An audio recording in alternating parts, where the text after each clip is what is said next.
Assalamualaikum warahmatullahi wabarakatuh. Nah, nama saya Nurul Siti Ajijah dari Prodi PIAUD semester 3 STI Darufala. Saya akan menjelaskan sedikit materi mengenai penggerakan pendidikan. Nah, sebelumnya apa itu penggerakan? Penggerakan merupakan usaha menggerakkan anggota-anggota kelompok sedemikian rupa hingga mereka berkeinginan dan berusaha untuk mencapai sasaran perusahaan dan sasaran anggota-anggota perusahaan tersebut oleh karena para anggota itu juga ingin mencapai sasaran-sasaran tersebut. Jadi intinya suatu proses untuk mencapai sesuatu keinginan. Jadi apa ya? Proses cara-cara gitu. Nah, hal-hal yang penting untuk diperhatikan dalam penggerakan atau existing ini adalah bahwa seorang karyawan akan termotivasi untuk mengerjakan sesuatu jika karyawan tersebut merasa yakin akan mampu mengerjakannya, kemudian yakin bahwa pekerjaan tersebut memberikan manfaat bagi dirinya, tidak sedang dibebani oleh problem pribadi atau tugas lain yang lebih penting atau mendesak. Nah, kemudian tugas tersebut merupakan kepercayaan bagi yang bersangkutan dan hubungan antara teman dalam organisasi tersebut harmonis. Kemudian ada juga fungsi dan peranan penggerakan. Fungsi dari penggerakan itu sendiri diantaranya adalah upaya untuk menjadikan perencanaan menjadi kenyataan. Nah, jadi ini tuh suatu proses untuk mencapainya suatu tujuan yang diharapkan dengan melalui berbagai pengarahan dan pemotivasian agar setiap karyawan dapat melaksanakan kegiatan secara optimal sesuai dengan peran, tugas, dan tanggung jawabnya. Kemudian ada juga pengaplikasian penggerakan dalam pendidikan, di antaranya ada manajemen kurikulum. Nah, di manajemen kurikulum juga memerlukan suatu penggerakan atau proses yang terstruktur. Nah, kemudian ada manajemen ketenaga pendidikan pegawaian, dalam manajemen peserta didik, manajemen sarana dan prasarana, manajemen keuangan atau pembiayaan pendidikan, manajemen administrasi perkantoran, dan lain sebagainya. Nah, ada juga fungsi dari penggerakan itu sendiri dalam organisasi diantaranya lebih menekankan pada kegiatan yang berhubungan langsung dengan orang-orang dalam organisasi. Perencanaan dan pengorganisasian yang baik kurang berarti bila tidak diikuti dengan penggerakan seluruh potensi sumber daya manusia dan non-manusia pada pelaksanaan tugas. Semua sumber daya manusia yang ada harus dioptimalkan untuk mencapai visi, misi, dan program kerja organisasi. Nah, ini tuh penggerakan itu lebih ke suatu usaha untuk mencapai tujuan yang kita inginkan, yang kita harapkan. Ada juga di dalam penggerakan itu diantaranya ada berupa reward. Apa itu reward? Reward merupakan suatu penghargaan yang diberikan guru kepada siswa sebagai hadiah karena siswa tersebut telah berperilaku baik dan sudah berhasil melaksanakan tugas yang diberikan guru dengan baik. Nah, biasanya itu reward itu diberikan pada seseorang anak atau siswa. Kalau di dunia kerja itu bisa karyawan. Nah, biasanya diberikan jika telah melakukan sesuatu yang baik. Nah, biasanya suka dikasih reward. Tujuan di apa ya? Kasih reward itu ya tujuannya harus dicapai. Tujuan yang harus dicapai dalam pemberian reward adalah untuk lebih meningkatkan motivasi intrinsik dan motivasi ekstrinsik dalam artian siswa harus melakukan suatu perbuatan, maka perbuatan itu timbul dari kesadaran siswa itu sendiri. Nah, ada juga bentuk-bentuk reward dalam kegiatan pembelajaran, diantaranya ada pujian. Nah, misalnya kalau dalam pengaplikasian di TK, di taman kanak-kanak gitu ya, kalau pujian itu kayak misalnya misalnya anak itu biasanya jarang ngerjain PR. Nah, pas dia ngerjain PR, kita dikasih pujian. Nah, kamu itu ini tuh jadi contoh yang baik buat teman-teman kamu. Kamu itu jadi punya bintang kayak teman-teman kamu. Nah, jadi kita itu eh, ngasih pujian gitu. Nah, itu juga pujian itu udah termasuk reward. Reward itu salah satu bentuk reward. Ada juga penghormatan. Nah, kayak penghormatan itu kayak misalnya sebelumnya kita itu sebagai guru mengumumkan pada siswa nanti kalau nilai ulangannya yang paling tinggi eh, nanti ibu panggil ke depan. Nah, jadi dengan kita memanggilnya dia ke depan itu sebagai penghormatan gitu, karena dia itu udah mencapai sesuatu yang baik yang kita inginkan. Ada juga hadiah. Nah, eh, kalau di TK itu hal-hal kecil itu bisa jadi hadiah ya, kayak misalnya eh, siapa yang berani menceritakan kejadian tadi pagi. Nah, nanti kalau yang ke depan terus bercerita, nanti ibu kasih hadiah ya. Itu bisa berupa pensil yang kita udah rangkai, misalnya di atasnya dikasih pita atau dikasih boneka, kan itu udah jadi sesuatu yang wah gitu ya. Nah, kemudian ada tanda penghargaan. Dalam kegiatan pembelajaran, bentuk-bentuk reward itu diantaranya ada tanda penghargaan. Misalnya kalau misalnya hari ini kalau anak-anak disiplin, gak banyak bercanda, lagi belajarnya serius, nanti ibu kasih bintang satu.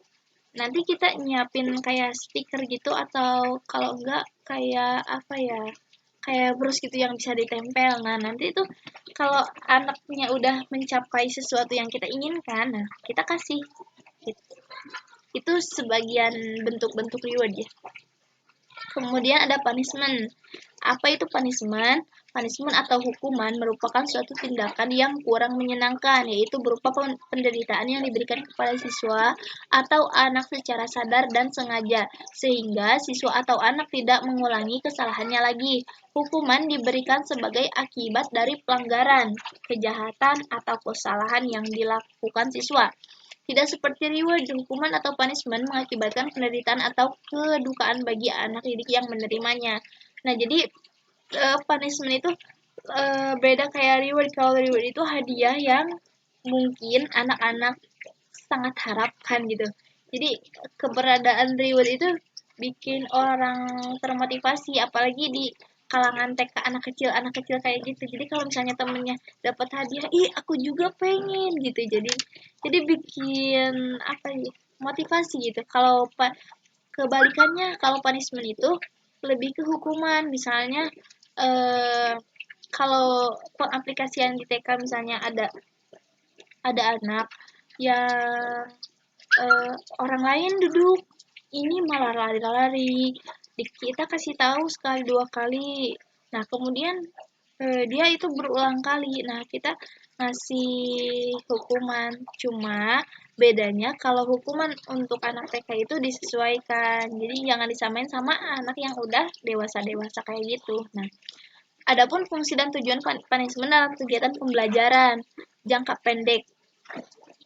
Pemberian hukuman dalam jangka pendek untuk menghentikan tingkah laku yang salah. Nah, kalau jangka panjangnya untuk mengajar dan mendorong anak agar dapat menghentikan sendiri tingkah laku yang salah. Nah, kalau jangka pendek itu misalnya saat itu dia ngelakuin sesuatu yang kurang baik, di situ juga kita menasehatinya. Nah, kalau jangka panjang itu kita itu berpikir lagi gimana caranya gitu. Kemudian ada tujuan hukuman berdasarkan teori-teori hukuman tersebut dapat dijabarkan sebagai berikut. Pertama, ada teori perbaikan. Apa itu teori perbaikan? Yaitu teori perbaikan itu suatu usaha untuk memperbaiki tingkah laku atau sesuatu yang kurang baik atau salah pada anak tersebut. Kemudian ada teori perlindungan. Teori perlindungan ini lebih ke melindungi anak tersebut dari kesalahan-kesalahan. dengan harapan kesalahan yang sudah terjadi tidak terulang lagi. Nah, kemudian ada teori ganti kerugian. Misalnya, ini lebih diterapkan pada kehidupan masyarakat. Misalnya kayak misalnya ya lebih diterapkannya dalam kehidupan bermasyarakat, dalam sosial. Kemudian ada teori menakut-nakuti. Nah, ini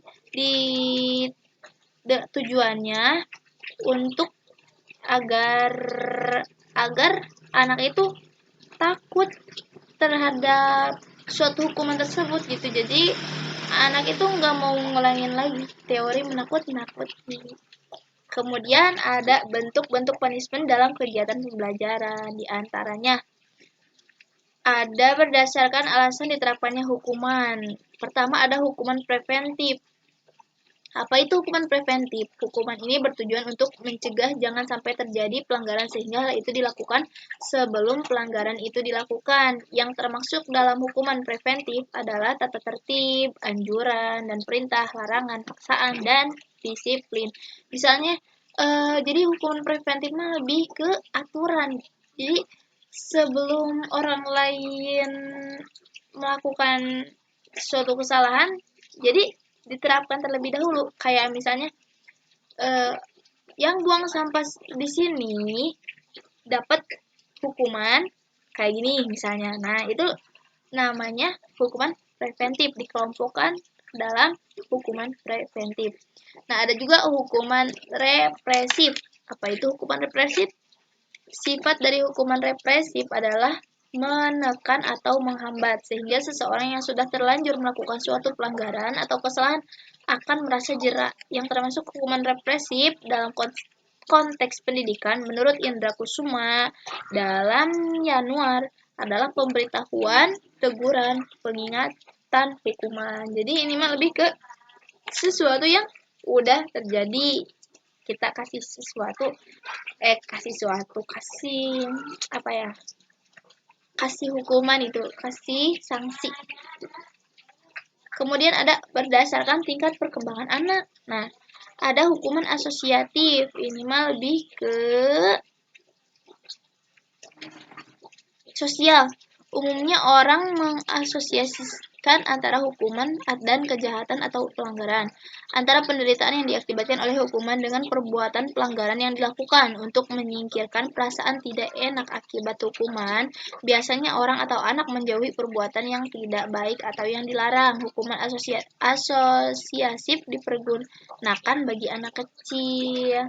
Kemudian ada hukuman logis. Hukuman logis itu diterapkan terhadap anak yang sudah besar dengan tujuan agar anak mengerti bahwa hukuman adalah akibat logis dari pekerjaan atau perbuatan mereka yang tidak baik. Nah, jadi hukuman logis mah lebih ke kayak hubungan timbal balik. Jadi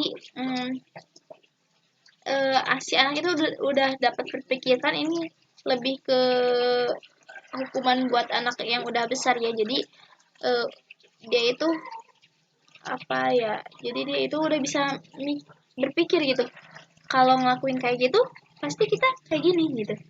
Kemudian ada hukuman normatif. Ini itu hukuman norma-norma atau hukuman yang bermaksud memperbaiki moral anak-anak, lebih ke moral anak.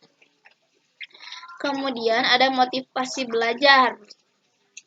Apa itu motivasi belajar? Motivasi merupakan segala sesuatu yang mendorong seseorang untuk melakukan sesuatu dalam mencapai tujuan yang diinginkan dengan mengarahkan segenap kemampuan potensi dalam dirinya. Nah, jadi motivasi lebih ke untuk mendorong jiwa seseorang agar terciptanya sesuatu yang diharapkan. Jadi kalau apa ya, ada motivasi itu bikin orang itu bisa jadi bikin semangat. Kemudian ada macam-macam motivasi.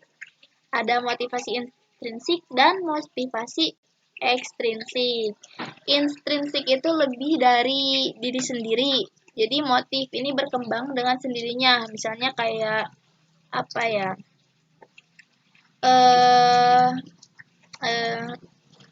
Motivasi yang timbul dari diri sendiri. Misalnya, orang lain dapat nilainya gede itu. Jadi dari diri sendiri teh, aku juga mau kayak orang lain gitu. Nah, jadi dapat motivasi itu dari diri sendiri. Ada juga motivasi ekstrinsik, ini motivasi dari luar, dorongan dari luar, kayak jadi ada perangsang dari luar gitu, kayak misalnya eh apa ya, misalnya anak kecil itu pengen pengen oh misalnya di TK itu ada anak kecil, ada anak siswa temennya itu jago ngelukis. Nah, sedangkan dia juga emang punya bakat, cuman dia itu males gitu. Jadi harus ada perangsang dari luar, kayak misalnya si temennya itu apa ya, bikin bikin anak itu tertarik gitu sama karya dia, misalnya, iya, aku ini punya krayon baru, ini bagus. Kamu mau nggak? Kalau misalnya kamu mau, kamu boleh minta sama mama kamu, biarin aja kamu suka ngegambar, nanti ngegambar bareng sama aku ya. Jadi ada motivasi dari luar gitu, ada dorongan, ada apa ya, ada perangsang. Itu salah satu motivasi belajar. Cukup sekian dari saya. Mohon maaf apabila materinya kurang dipahami. Kemudian apa ya? Garing. Mohon maaf ya. Terima kasih atas perhatiannya. Assalamualaikum. Dadah.